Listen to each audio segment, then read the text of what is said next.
first speaker in this debate, Mr. Simon Nixon, who is the chief European commentator of the Wall Street Journal, well known to all of you, not only through his comments and tweets on the Greek crisis, but also on his invaluable analysis of European politics and also of the whereabouts of what is happening in the crucial European institutions.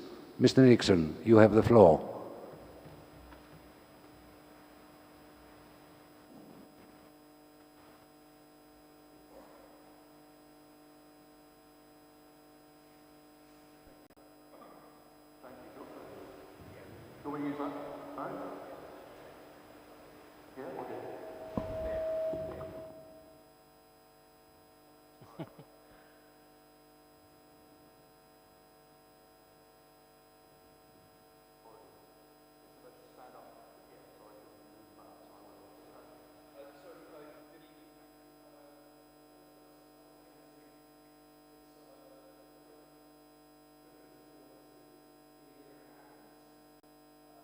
A city I've got to know and love over the last few years when I've been coming here regularly to when it seemed that Greece was at the very heart of the future of Europe, or the future of Europe was being determined here in Athens. And so it's a very odd feeling to be here now to discuss my own country, where it seems that the future of Europe is being determined in the UK.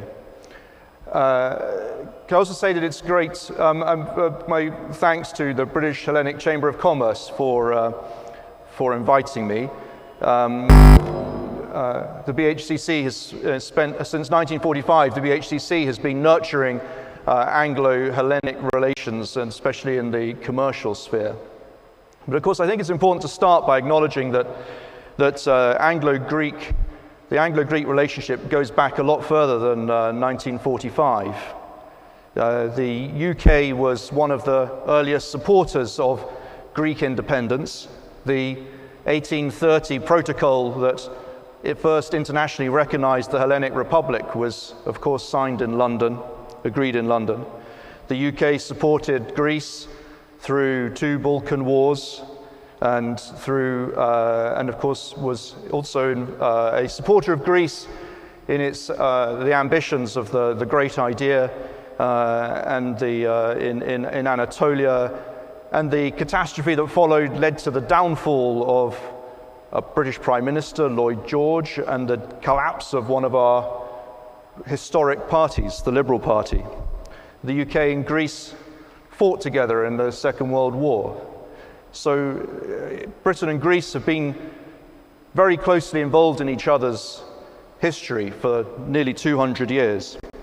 And Britain and Greece continue to be strongly intertwined even today through the last few years of crisis in Europe. Although the UK is not part of the Eurozone and in a sense has been a political bystander during the Greek crises of the last 6 years, the UK has been an important player in other respects in that crisis. In particular, for example, the UK press of the left and the right has been a very vocal supporter of Greece's various confrontations with its creditors. And I have to say, not always for the most altruistic of reasons.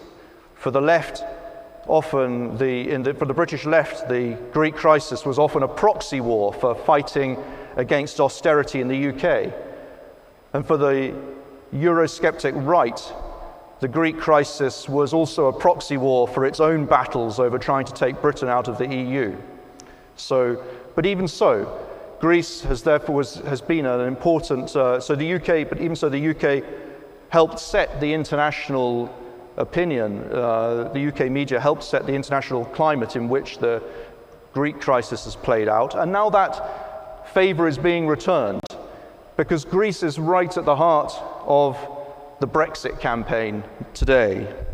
No Eurosceptic speech you rarely have a Eurosceptic speech in which Greece isn't mentioned.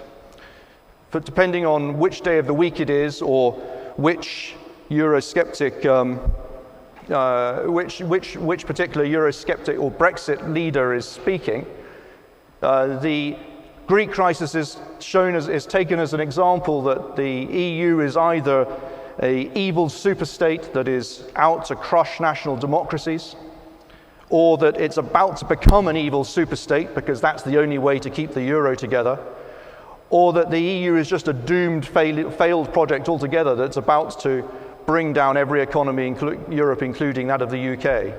So the Greek crisis is a theme that's been running, Greece is a theme that's been running through the UK debate. And why do I raise all this? So why do I raise all this history? I think it's important to raise this history because I think it's important to recognize that what happens in Greece has an impact in the UK, and what happens in the UK has an impact in Greece. The two countries may be the furthest apart geographically in Europe, but it's impossible for the two countries to separate their interests.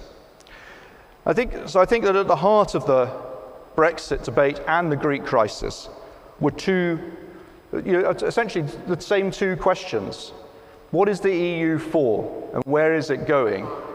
Because if the EU's doing the wrong things and going in the wrong direction, then clearly there's no point in either country being part of it.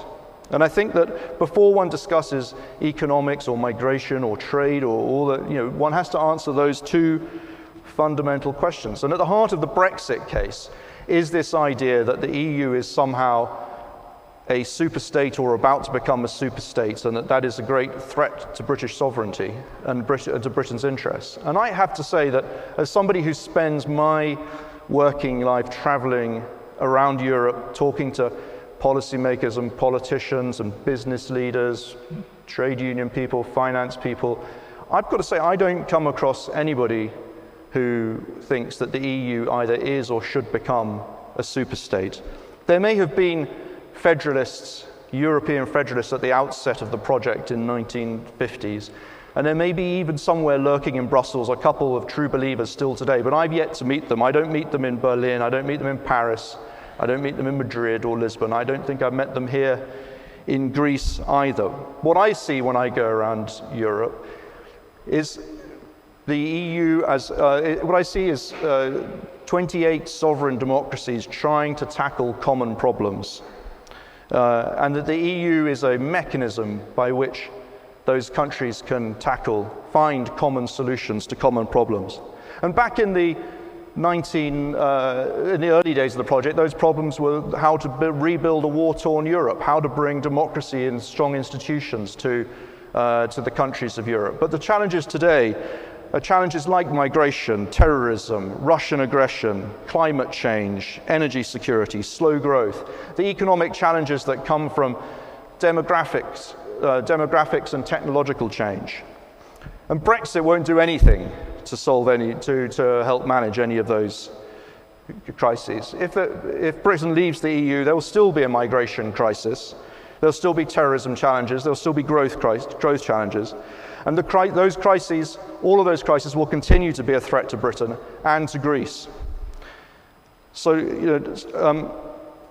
so the difference is that, but in the past, these common challenges, that Europe has always faced these common challenges. Long before the internet or TV or mass tourism, there have always been these common challenges, as Britain and Greece's entwined history shows. The difference is that the EU provides a mechanism by which to try and manage those through the rule of law and through political compromises and consensus seeking. And yes, it's cumbersome, but that's not because it's a superstate, but because actually it's 28 democracies. It's difficult. It's really hard. Democracy and sovereignty of nations is at the heart of it. That makes it hard to find solutions. But I would say that the EU is still a useful mechanism. It is still a valuable way of trying to manage the continent's problems. In the last 6 years, we've seen the EU develop bailout funds, banking union, The Commission trying to cut red tape. We've seen the deepening of the single market in energy, digital services. We've seen the creation of new investment funds. The EU is now trying to find common solutions in the area of cross-border terrorism, instability in the Mediterranean. The EU's operating in Somalia, trying to deal with piracy there. The EU has operated in the area of climate change. These are all common problems to which the EU is finding common solutions. And the UK has a lot to offer the EU in all of these areas. It led, as Dennis mentioned earlier, it led the expansion of the creation of the single market. It's been one of the prime movers in the expansion of Europe to Eastern Europe.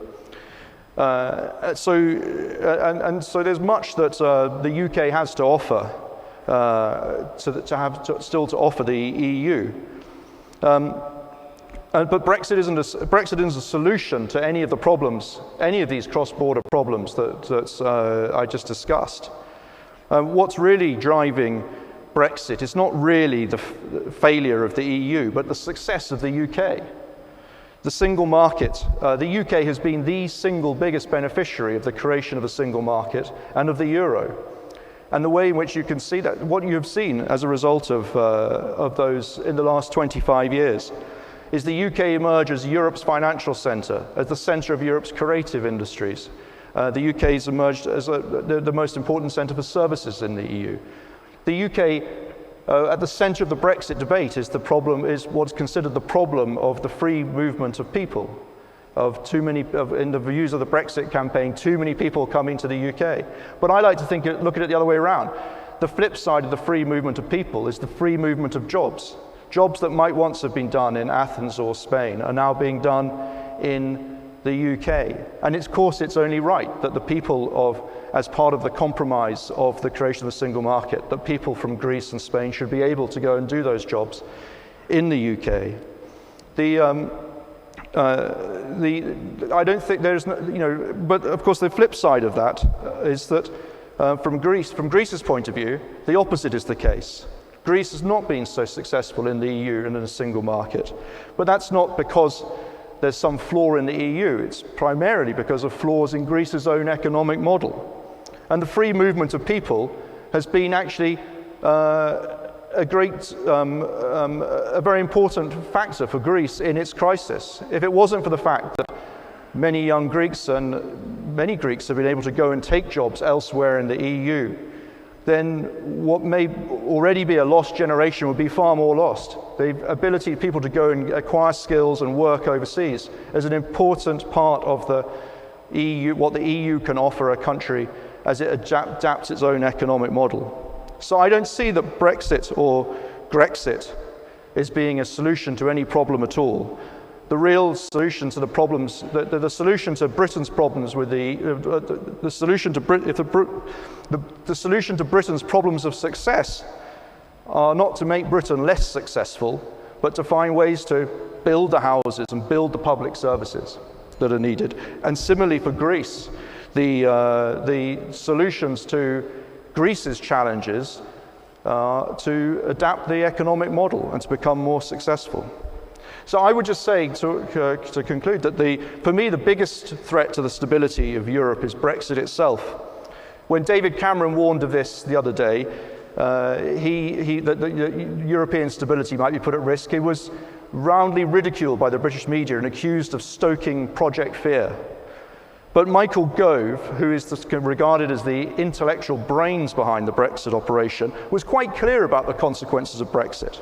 He said that there would be contagion, and he welcomed that. He said that there would be the end of the euro and the EU, and that would be a good thing.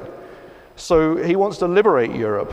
And I think you should be people in Greece, if I want one message for people in Greece from this debate, I think that you should be aware that the Brexit campaign are not Greece's friends. They want to push Europe into chaos, and Greece will be one of the biggest losers from that chaos.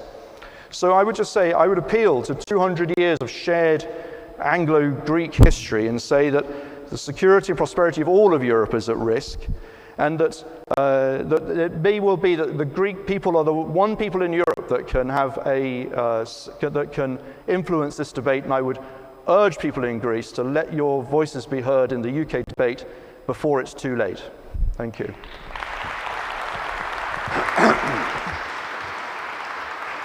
Ευχαριστούμε τον κύριο Σάιμον Νίξον για την πραγματικά πολύ ενδιαφέρουσα παρέμβασή του, μέσα από την οποία αναδείχθηκαν μία σειρά από επιχειρήματα που στηρίζουν την άποψη ότι η Μεγάλη Βρετανία πρέπει να παραμείνει στην Ευρωπαϊκή Ένωση, επιχειρήματα τόσο από την πλευρά των ευρωπαϊκών πολιτικών, όσο και από την πλευρά των βρετανικών συμφερόντων.